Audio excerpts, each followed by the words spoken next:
Oke, assalamualaikum warahmatullahi wabarakatuh. Perkenalkan, saya Sinta Purnawati. Di sini saya bersama narasumber akan menanyakan beberapa pertanyaan mengenai pengaruh pendidikan di tengah wabah virus corona di Indonesia. Sebelum itu, perkenalan terlebih dahulu dengan siapa, Mbak?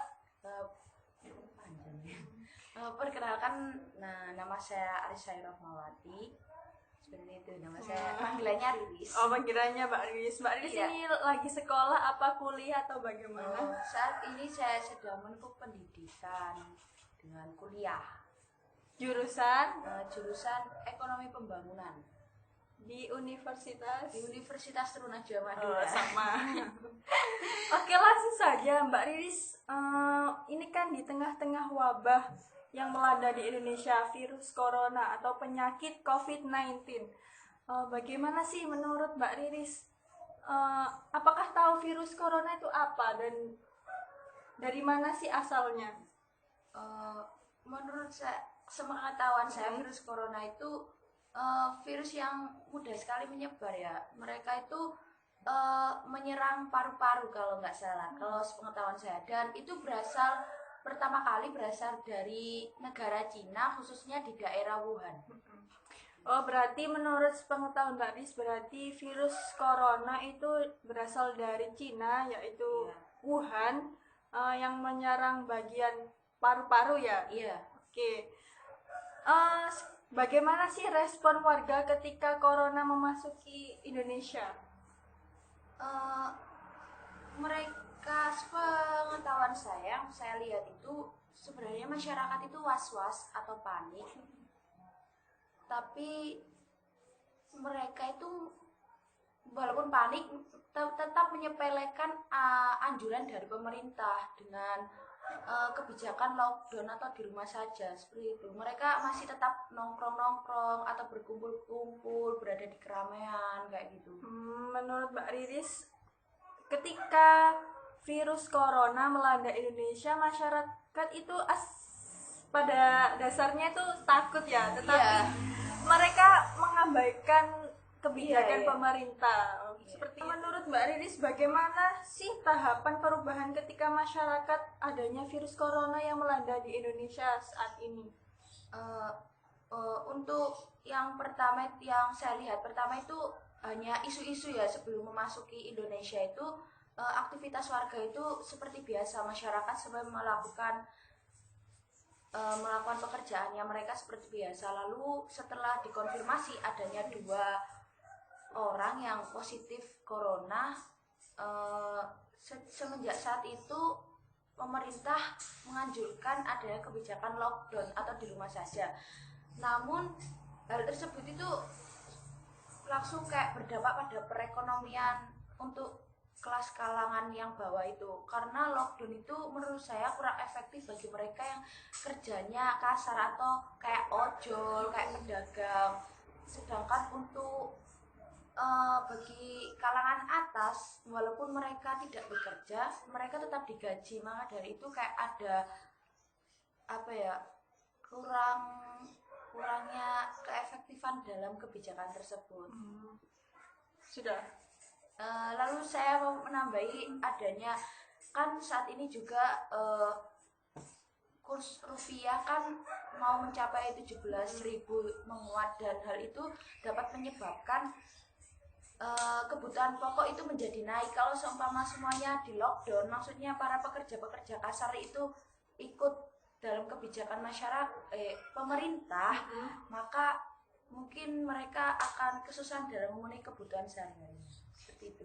Oh, itu kan dari segi ekonomi, dampak dari virus corona ya yang ada di Indonesia. Nah, berikutnya dampak pendidikan. Bagaimana kebijakan dari pemerintah terhadap pendidikan adanya virus corona?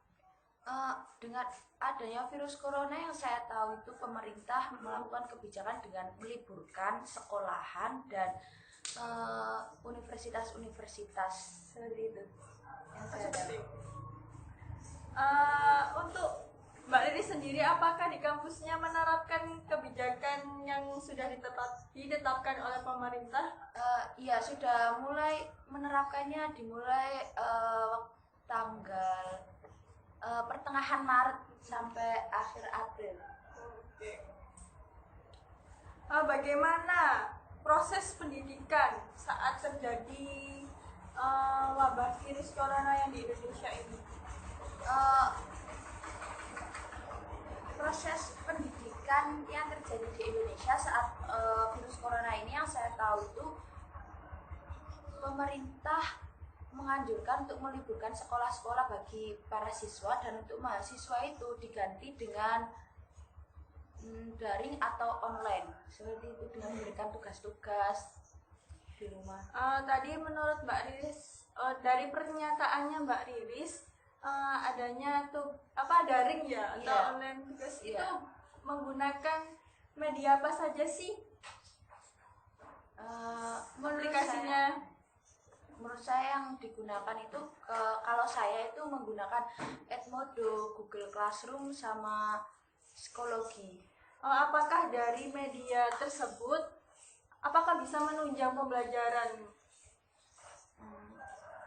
Menurut saya itu bisa menunjang pembelajaran ya, tapi kurang efektif juga bagi mereka yang kayak kurang mampu memahami dalam tulisan-tulisan. Maksudnya kayak kalau saya itu lebih paham melakukan tatap langsung melalui visual. Kalau lewat media pembelajaran kayak Edmodo atau yang lainnya itu kurang dapat memahami. Kurang dapat memahami. Iya.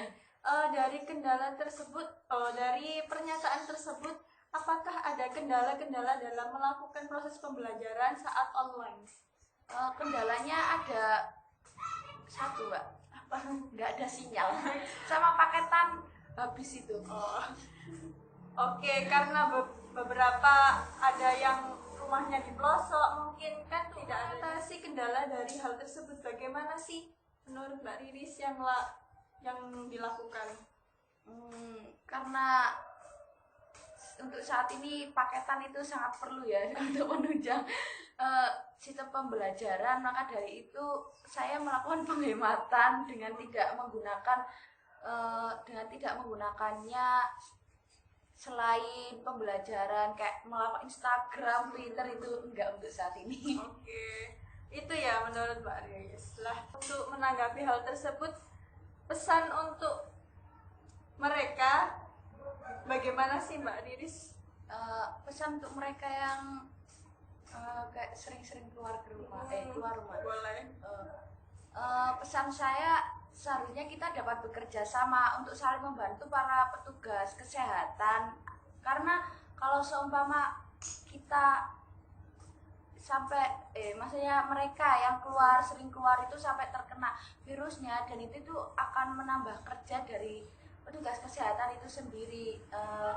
Dan seharusnya ada pemerintah itu memberikan kebijakan yang tegas terhadap mereka-mereka yang sering keluar rumah kayak gitu. Kalau keperluannya tidak terdesak atau berkepentingan. Oh, seperti itu. Ya. Terima kasih untuk pesan-pesannya. Dari kesimpulan dari pengaruh pendidikan di tengah wabah corona di Indonesia, bahwa kampus-kampus menerapkan kebijakan lockdown dan proses pembelajarannya dilakukan online menggunakan beberapa media aplikasi untuk menunjang proses pembelajaran. Sebenarnya dampak dari virus corona itu tidak hanya pendidikan saja, ada ekonomi, terus kesehatan juga, dan pendidikan. Itu saja yang dapat saya sampaikan. Terima kasih buat narasumber saya, Mbak Riris, menyempatkan waktunya untuk bertanya-tanya, sharing-sharing. Apabila saya ada salah-salah kata, mohon maaf. Wabillahi taufiq wal hidayah, wassalamualaikum warahmatullahi wabarakatuh.